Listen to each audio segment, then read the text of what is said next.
呢一對平衡杆吊臂咧，經常就喺我哋嘅呢種咁嘅避孕結構啦，叫做麥弗遜式嘅避孕結構系統嘅車上面啦，經常出現到呢個膠套嘅損壞嘅。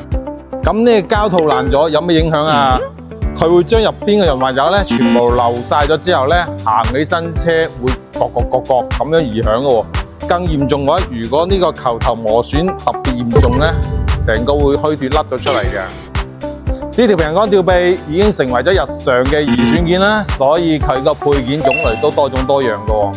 鑑於呢種咁嘅結構啦，咁我建議用翻原廠配件，因為咁樣嘅質量咧先會更有保證到嘅。我係專修 Benz 28年嘅 Benz 熊，幫你安心開奔馳。